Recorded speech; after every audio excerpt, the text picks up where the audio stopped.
नमस्कार दोस्तों, मेरा नाम है आशुतोष मांडके और आप देखना शुरू कर चुके हैं डायनामिक इम्पल्शन।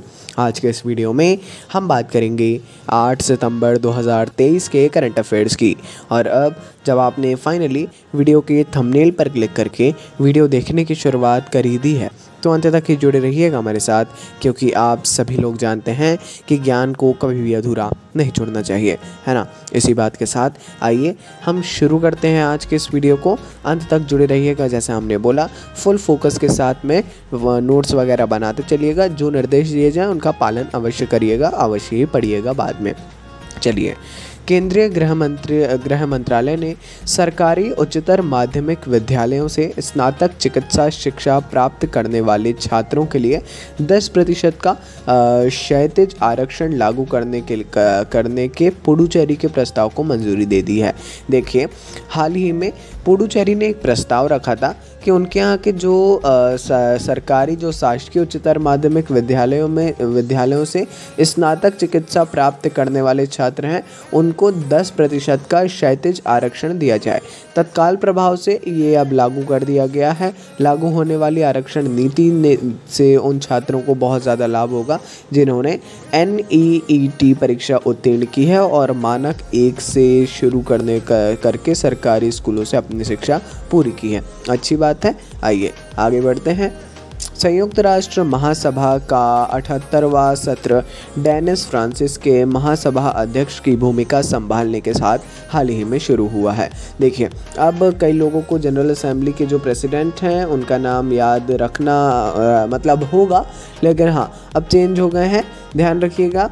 डेनिस फ्रांसिस है ना नाम, सिंपल है इनका नाम, डेनिस फ्रांसिस। ये 78वें सत्र, संयुक्त राष्ट्र महासभा का 78वां सत्र शुरू हुआ है, उसी के ये अध्यक्ष हैं। और अपनी प्रारंभिक टिप्पणी में उन्होंने वर्तमान में दुनिया के सामने मौजूद कई वैश्विक चुनौतियों से निपटने के महत्व पर जोर दिया, है ना। और महासभा का जो 78वां सत्र है, इसका विषय है विश्वास और पुनर्निर्माण और वैश्विक एकजुटता को फिर से जागृत करना।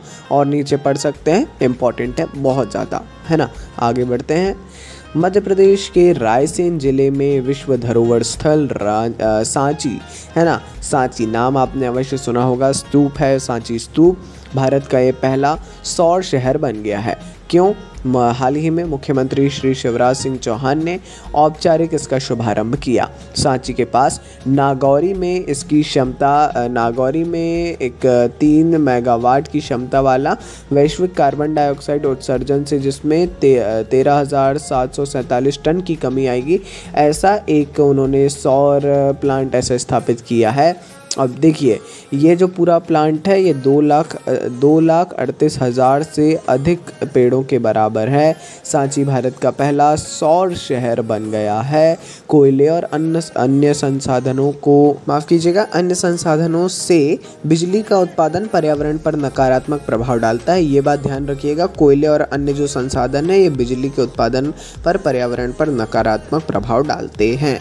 आइए आगे बढ़ते हैं। अगली जानकारी, भारतीय वायुसेना भारत ड्रोन शक्ति 2023 की सह मेज़बानी करने के लिए ड्रोन फेडरेशन ऑफ इंडिया के साथ सहयोग कर रही है।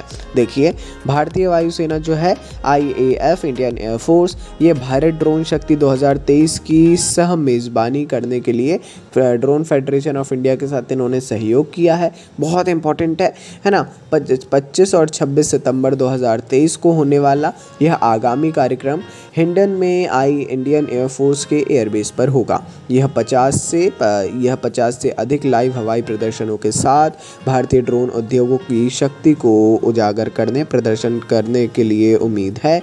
भारत ड्रोन शक्ति 2023 विविध प्रकार के लाइव प्रदर्शनों के साथ उपस्थित होकर लोगों को प्रभावित करने के लिए तैयार है। बहुत ही इंपॉर्टेंट है, प्लीज़ पढ़िएगा। आगे बढ़ते हैं।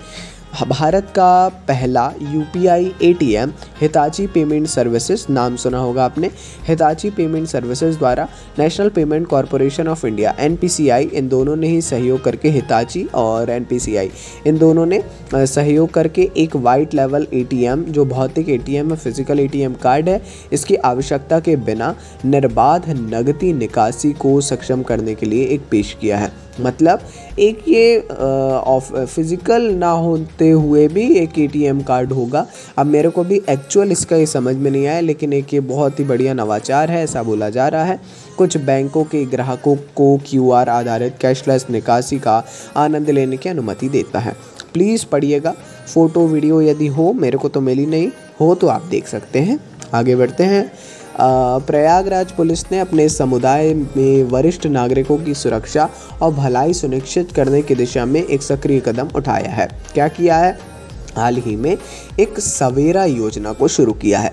ये सवेरा योजना जो है इसका उद्देश्य है प्रयागराज क्षेत्र से 7 जिले में रहने वाले 7 जिलों में क्षेत्र के जो 7 जिले हैं इनमें रहने वाले वरिष्ठ नागरिकों को स्वास्थ्य और अन्य आपात स्थितियों में दौरान इनको आवश्यक सेवाएं देना।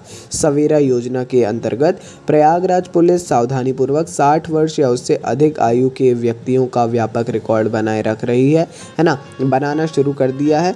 ये रिकॉर्ड एक समर्पित हेल्पलाइन जो 112 है इसके माध्यम से पहुंच योग्य है, जिससे ज़रूरत के समय त्वरित और कुशल प्रतिक्रिया सुनिश्चित होती है। 112 हेल्पलाइन अब वहाँ पर सीनियर सिटीजन्स के लिए भी होगा, जितना मैं समझ पा रहा हूँ।